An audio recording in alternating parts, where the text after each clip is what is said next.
Hello, my name is Almenara. I'm Peruvian born, living in Australia for several years, and a few years ago I decided to bring Pisco to Australia. So we're bringing the Peruvian Pisco, which is the Payet brand, which is here, 2 varieties, and what we're going to do today is show you how to make Pisco Sour. Pisco Sour is made up with Peruvian Pisco. It originated in the early 1900s, about 1928. It's a variation of the whiskey sour, which was very popular, or still very popular in the States. And in Peru, a few bartenders in the bar Morris, which is the proprietor of which was an American who lived in Peru, they made the blend, which is basically Pisco with lime juice, some sweetness, traditionally sugar or some sugary water, ice, and then we finish it with some egg whites and we garnish it with Angostura bitters. Pisco Sour is when it began in the early 1930s and is, as of today, is the trademark drink of Peru. So much so that the Peruvian government issued a resolution which says that all Peruvian official functions must have a Pisco Sour as part of the cocktail range. And furthermore, we also celebrate the day of the Pisco Sour, which is the first Saturday of February every year, which is a very popular day, of course. We Peruvians love to drink our thing, and we certainly do a lot of it in February. I'm going to prepare the Pisco Sour the way I have found it to be very suited for Australian conditions. And of the 2 varieties, in Peru, traditionally, most Peruvians would probably tell you that Quebranta will be the one. In Australia, I found, because of the variety of the limes that we have here, that I better use the Torontel variety. So to make about half a dozen drinks of about this size, we're going to start firstly with the Pisco. And for the Pisco, we're going to start with about 300 mils. Perhaps I'll start a little bit less than 300. I'll make it about 250 mil. 250 mil of Pisco straight into the blender. And then we're going to use about 1/3 of that, which will be about 120 ml of a mixture of limes and lemon. I do that mix because sometimes here in Australia the limes are quite expensive, so this way you can get the sweetness of the local lemons with the bitterness of the limes.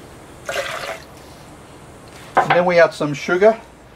Traditionally we have a different thing in Peru which we call jarabe de goma, that is not available in Australia.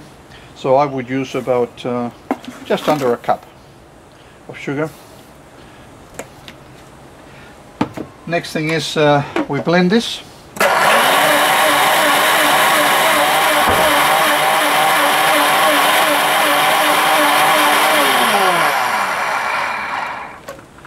Then we add some ice. I like to measure my ice, and what I normally do is I would use about 400 ml of ice. That's about right. And the ice just goes in the blender. And again I give it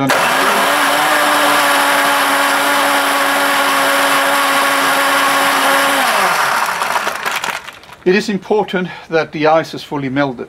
So if you hear the ice is still hitting the sides of the jar, you just keep pulsing it.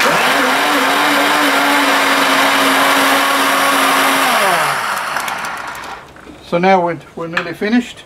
So the last thing we're going to do is we're going to add 1 egg white.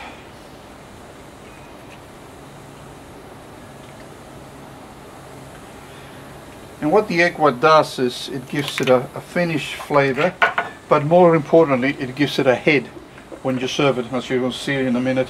When we serve it on the glasses, it gives it a nice head.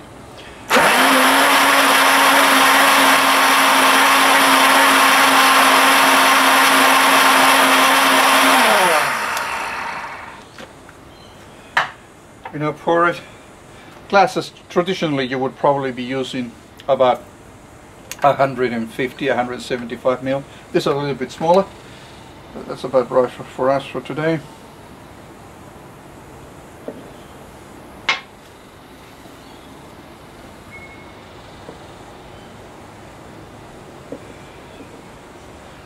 One last little thing that I tend to do is, as you can see, with the glass, the pisco is starting to raise and the head is starting to be separated. So what I do is I let it rest for a few seconds. The last thing we do with the pisco sour, which is very important that is done this way, because I think it gives it not only the good look but also the effect that you want as you're tasting it, and that is you use just regular bitters, which is very readily available in Australia, and the Angostura, which is the only one brand there is, and we just make a few drops of that on top, and that's it.